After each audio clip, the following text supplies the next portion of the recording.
আগামীকালই নির্বাচন হবে না, হক্কানি ওলামায়ে কেরামের সাথে আপনাদের যে মতৈক্য আছে বসে সমাধান করেন। চমৎকার এক সুযোগ, চমৎকার এক সুযোগ।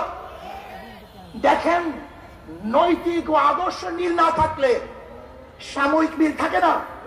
বিএনপির সাথে আপনাদের চরম দোস্তি ছিল, একই সাথে আন্দোলন সংগ্রাম করেছেন, কিন্তু আদর্শ নৈতিক মিল না থাকার কারণে উভয় প্ল্যাটফর্ম ভিন্ন হয়ে গেছে। আমরা চাই না অনৈতিক কোন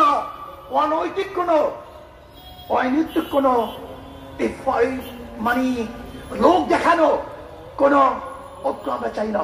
আমরা চাই টেকসই স্থায়ী ঐক্য, যে ঐক্য হবে আর কোনোদিন ভাঙবে না, ফাটল হবে না। এর জন্য আমি জামাতকে বলবো, যদি আপনি মনে করেন আমাদেরকে কোন রকমের বুঝিয়ে শুনিয়ে বর্তমান নির্বাচনের এই তরি পাড়ি দিবেন, এটা আমাদের দ্বারা সম্ভব না। আপনারা আসুন, বসুন, হক্কানি ওলামায়ে কেরামের সাথে যে মতৈক্য আছে সেই মতৈক্যগুলি মিটিয়ে আমরা এমন টেকসই এক ঐক্যবদ্ধ হব যে ঐক্যবদ্ধ কেউ ভাঙতে পারবে না, কেউ চুটতে পারবে না। ইনশাআল্লাহ আগামী রাষ্ট্র হবে ইসলামের রাষ্ট্র।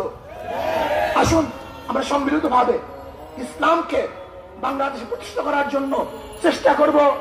ইসলাম প্রতিষ্ঠিত হলেই সমস্ত জাতি, সমস্ত ধর্ম নিরাপদ থাকবে। এবং সলিমুল্লাহ, সেই সলিমুল্লাহ, নওয়াজ সলিমুল্লাহ ইউনিভার্সিটি প্রতিষ্ঠা করেছে, সেই নওয়াজ সলিমুল্লাহর জন্মবার্ষিকী, মৃত্যুবার্ষিকী ইউনিভার্সিটি প্রতিষ্ঠা হবে না, পালন হবে না, তাও আমরা চাই না। এখান থেকে বৈষম্য দূর করতে হবে। সব জায়গায় যে ধর্মের লোক যে গোশ খায়, অনেক জায়গায় দেখা যায় গরুর গোশ খাইতে দেওয়া হয় না, এটা বৈষম্য।